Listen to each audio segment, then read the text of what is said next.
Ladies and gentlemen, it's time for some boxing action. My name is Alan Zuki, and in the blue corner, the one and only Marvin Obuya in the building, the head of Kalakoda Boxing. Hello, Buddha. Uzito. My brother. Yes. Let me be honest with you. Boxing has come to the country. It has announced itself in the biggest way, and now you're in charge of Kalakoda Boxing. Yes. I know you've grown from somewhere. Just tell me, where did your journey start and how all of a sudden, not all of a sudden because I don't know your journey, but how did you make it to the very top of Kalakoda Boxing? First of all, let me correct you. Boxing has not come to Kenya. Boxing has always been in Kenya. Announce itself in a big way. And it's been a journey, yes, for sure. Before I got to this position where I am today, I'm grateful. I thank God for that. And I hope I'll give my best for that. Yeah. So just, you said it's a long way. Yeah. Can you just maybe tell us, where did you start? How did you end up becoming a coach? And how did you come to be the head of Kalakoda Boxing? So this is how it started. One is passion. Two, good relationship with people. And three, the dedication that I gave to the sport. Yes, so the passion has been there. I've boxed before.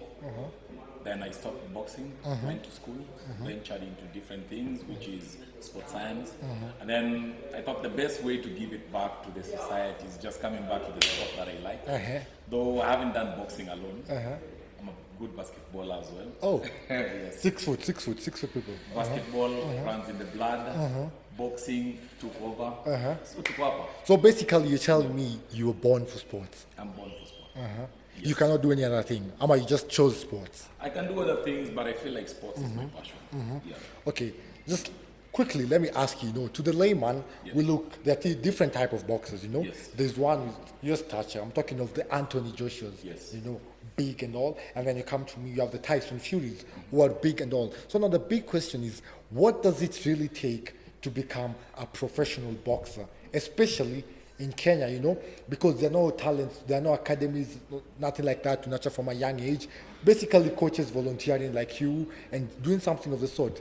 So where does it start for a young person to be that, person, Okay. It starts from dedication, the passion, and the sacrifice that you give to the sport. And if I may say, there's no any difference between Tyson Fury and Anthony Joshua. It's just the physique. Exactly. And boxing is not about physique. Boxing is about how your IQ is, how you're smart, how strong you are, how fast you are, and the discipline you've dedicated yourself to in terms of the sport itself. So you're trying to tell me Tyson Fury is equally fit as Anthony Joshua? Why is he fighting on the biggest stage if he's not fit for that? So are you trying to tell me that when it comes to body, Yes. it doesn't really matter? You can be big and very fit, Yes. and you can look like you look like, a roadman kind of person, Chicago Bulls, and be very fit at the same time. Yes, absolutely. It happens. Okay, then now comes the hard question. Does it come down to diet? Does it come down to consistency? Does it come down to genes? How hard is it to be a professional boxer at the highest level? It comes down to discipline and dedication and the sacrifice. Nothing much more than that. Discipline, dedication, and sacrifice. Exactly. Yes, only that. So let me ask you, you're someone who, you play basketball, Yes. you do boxing. Yeah. Just tell me, allow me to ask out of the blue, do you feel like it has helped bring out a better version of you? Because people talk of sports as a life-changing opportunity. Yep. Can you just describe to me how sports has changed your life? Because you mentioned about it being in your blood. Yeah. Nieleze, nini hiyo inafanya, like, help me understand. Sports can really change your life. First of all, on myself, I will say in terms of scholarships, school scholarships. You got scholarships? Yes. Oh. You can get that from sports. Wait, and then number two, you did not pay school fees. You are a scholar. I just play basketball and Which school? that's it. High school? Yes. Which one? Must I know? Ah, Yeah. which year? 207. Oh, and then university scholarship still. Yes. Which school? Strathclyde. Ah, la la la la la. So all your life, since Form 1, all the way to 4th year, 8 good years, your parents did not remove a single penny for school fees, just pocket money. au ni pocket money, mimi nikajipange shule nisome ama nicheze. The power of sports. Ni noma si noma. Hello. Marvin, you are going on. Number 2. So number 2, sports can change your life in so many ways. And I will say personally, at times it's not even about money. It even goes back to giving back to the society and maybe looking at things in terms of elevating the young athletes, the upcoming athletes, making them see the value of sports and what they do. So it's all about appreciating what they do. When you look at boxing, many people cite it to have a lot of health risk, People always say, what happens on my head get hurt, what happens on my ear get hurt, internal damages. Just help me understand how important is the health? How do these players recover? How do you coaches help prepare someone mentally for that? Because it's one thing to train, but it's one thing when you're in the ring with a killer, I'm looking at someone who is 10 times bigger as me, faster than me. How do you prepare mentally for that bad side of the game? Not bad, the cruel side of it. Because every sport has two sides of it. So one thing I would say about the sport is when you have to prepare in terms of a game, you find that so many fighters, they usually block that side. Because when you go to that ring, you always look yourself as a victor. I'm going to win. Exactly. This one I'm winning. That is the first thing. Number 2, it's frequent practice of what you do. And then things like sparring, for example. There are boxers, if you take them out here, that is the one thing they really love doing.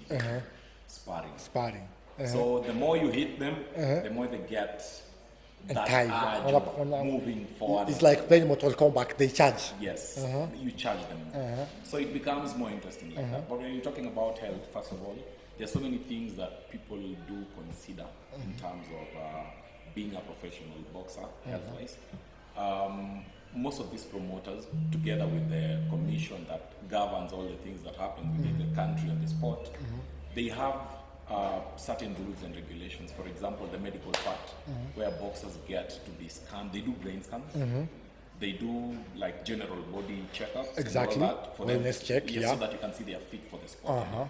Because you might find someone who's not fit for the sport, have an underlying condition, and then comes to the sport. Things do happen. Things go bad. Yes. Exactly. They do happen. So for sure, the medical checkups and everything is one thing that goes a long way. Now, speaking of still health, before we move on, how hard is the process of recovering? It's one thing to get injured, but the road back to full fitness is the hardest journey by some of the greatest ever boxers.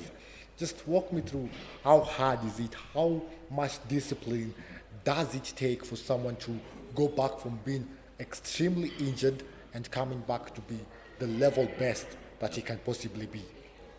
Injuries do get injuries upon though there are some lifetime threatening injuries that people do get in the sport, and maybe they can move you completely out of the sport, but injuries we shall.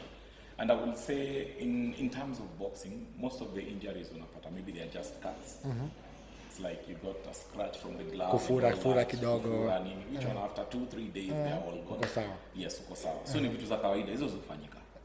Aya, mimi niruhusu niongele, though people love money, but sports in Kenya, I want to generalize this. Sports in Kenya is not known to be well paying. So tell me, in boxing, let me be specific for the sake of our lovely and charismatic viewers, what is the least someone should earn in boxing, and how much does the most earn, and how does it vary? Is it come to experience, prowess, or just walk me through the financial aspect of boxing in Kenya? Of course, international wide they earn $1 million, but in Kenya, you specifically, looking at you, me on Okosawa, I'm looking at this 925, this is like 60,000 walking, I'm looking at this watch, I'm looking at these 2 phones, the flip phone, you see guys? You see what I'm talking about? So walk me through. Are you a lucky one, or is everyone like you? I wouldn't say I'm a lucky one, and everybody is not the same. It depends on what you're doing and how you're doing it. One of the things I will say in terms of the financial part in boxing, it really differs with different promoters as well. And all these promoters, I will say, it's all about sponsorship. Exactly. So I wouldn't say this boxer is supposed to be paid this money, or this one is supposed to be paid more than this. No, it doesn't happen like that. Exactly. The same boxer, you get this boxer from Kenya and take this boxer to fight in the US, he will be paid millions. Exactly. Why? Because they have so many sponsors coming in to support the sport. So the only challenge that the country is having in Kenya is getting these sponsors who come in, pump in money and stuff to support the sport. Of course, if we have like 10 big companies supporting the sport, of course, Kaboom. a boxer Anakuja poa. ikuwe maana pia, unaelewa. But if a promoter is really pushing to get these sponsors, so unapata most of the time, like I said, sports is all about passion. Exactly. So this passion doesn't go only to the athletes; it goes even to the promoters themselves. You can't be a promoter without passion. Exactly. You need to have to love the sport. game. And a promoter is just basically someone who's giving back to the society. Exactly. You understand? Like Kalakoda. Yes. Uh-huh. So you get your money, put your money somewhere for people to compete, whatever, and you pay them. Maybe you don't have sponsors. Exactly. Ticket sales didn't match what you did. So unajipata umechomeka. Unapata ni umechomeka but ume give back to society. But at the end of the day, it's not about giving back to the society every time. You also need to make something. So the more you get sponsors, the same way fighters need sponsors is the same way promoters need sponsors, so that the money ikuwe poa na pia watengeneze profit. Kila mtu anafaidika. Alafu sasa hujajibu swali yangu. Kuna mtu amekaa pale home, is watching the boxing, he's looking at you, he's looking, you're big, you have the silver chain, you know. What is the starting salary? That is what I want to know, because when you get into an industry you want to know. For example, in media, you know, nikikuja hapa nitakuwa like 55 my first salary. Just tell me, where does it range from? There's no range. There's no range in sports. Exactly. Completely no range. It's all about the hard work, the talent, the skill, the dedication, and maybe I can say the last thing is luck.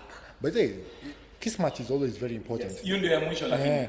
So hata luck pia haiwezi kupata na haiwezi kupata kila ukua tu umezuba. So kama unajituma, if you know you're putting on the work in the sport, maybe that luck can follow you. So there's no any limit or anything that says this is the amount someone should be paid when you're starting. No, hakuna kitu kama hiyo. Okay. You can be starting like your first debut fight, but the promoter putting that fight has good sponsors, and then you get paid 1 million on the first fight. Then someone who has been fighting over 20 fights goes to fight somewhere else na analipo maybe something like 200,000. Na vita yake labda hata ndio ilikuwa noma zaidi. Thank you. So it doesn't have like a limitation of this is the specific amount someone should be paid. And do we have cases of boxers being in other careers? Unaona? For example, boxer asubuhi ni lawyer, jioni amekuja kupigana. Do we see that oftenly? Ama inakuanga, because you know it's not consistent money. Yes. Boxing, you fight today, your next fight is in May. Yes. Let me give you 2 different examples of scenarios in terms of what you asked. So one is you find most of these boxers, they have different careers. Exactly. One, and in most cases you'll find them in gyms. Either they are gym instructors or coach, trainer. The reason why exactly they do that is because when they go to these gyms, they get an easy access to the training facility. Exactly. Because in most cases you don't find these boxers in where they are. Exactly. They don't have this facility. Nakulipia ni dobo. Nakulipia, paying for this gyms and all that every time. Exactly. Yet I know everything that I need to do for someone to become fit and do this. So they usually go to that kind of job. Some do construction. It depends with what suits you well. So long as you feel you can keep up with the sport, the discipline in terms of training and everything, it's fine. You've asked another thing about if you can be a lawyer and everything. In Kenya here, there is one, I will say, is still a boxer and a good boxer. Yes. Then he's not doing professional. But he's a lawyer. He's a lawyer. Nani wire steamer. Steamer. Aye. He's a lawyer. And he also gives back to the community, to the society, to the young ones, their comings. And this lawyer, akitoka job, when he leaves work in the evening, Zido. He goes for training. Exactly. He goes for training. So that is the discipline, the dedication, and the love for the sport. Apart from that, even him himself, he organizes fights. The promoter? I wouldn't say he's a promoter, but he does these things for charity. Exactly. People come, donate money, buy tickets and all this, and then he gives back to these gyms around zile za mtaani zenye wako less fortunate. Maybe they don't have gloves and these things. Ile do will buy now tickets. They will go buy those things now and donate. That is giving back. And remember, he's putting in life online, going on stage, kupigana to entertain people. And he's a lawyer. Wakili. A good paying job. Na asubuhi aingie koti. Si mchana ndio tumemwona kwa TV. Ai. Ako kotini anatetea watu. Whoever you are, God bless you. That is what we love in Kenya. That is the sport we need. Yeah. Speaking of that, boxing, as we come to the wrap-up, because squeezy boxing, 12 rounds. I want you to walk me through how big boxing has become in Kenya with the arrival of Kalakoda, whereby you're the head of boxing. Yeah. Big year coming, 2026, you're in January. Yes. Starts in February, Friday fight night starts again every end month, I think. Yes, every month. Just tell me, what are we expecting? First of all, first thing you're expecting is fireworks, crazy shows across the year. And the big thing that has happened is now we have multiple shows running from Feb to December. And for it growing is now boxers will have these opportunities to come and fight, build their careers. At least we have more frequent fights happening in the country. Exactly. You understand? Rather than maybe previously we will have 2, 3 promoters that are pushing the sport. But when more promoters come on board, the same way Kalakoda came on board, so the sport goes up. It's not only about Kalakoda, it's about the sport itself. Exactly. They set the trend, others follow. Thank you. So We've had a good time. Let me ask Sachki Maliza, because najua people want to know. How often do you get approached by ladies? Ladies wanapenda watu wanakaa hivi. For example, me, I know they approach me because I have a deep voice. Sasa wewe umeshona 6 foot, niambie. Siri yako ni gani? Unasikiangaje? Does it happen often tangu kwa Strathmore ni nini? unajua unaongea kama umetumwa. Utajuaje? Labda niko na neighbor hapo. No, this is the thing. I have a very serious face. That is one thing I know. I talk to the people I know. If I don't know you, I don't know you. So that's simple. So, uko off market. Kitambo sana. Nilitoka soko kitambo. Guys, don't date boxers. This is your Tuko. That has been the final whistle with the head of boxing Kalakoda, the one and only. Mavo in the building. My name is Alan Zuki. Until we meet again, cheers, ladies and gentlemen. It's been a beautiful time. I've enjoyed every bit of it. And until we meet again, my name is Alan Zuki. Hope you like the boxing action. See you in Kalakoda February. And Buddha. You know what you know. Aye.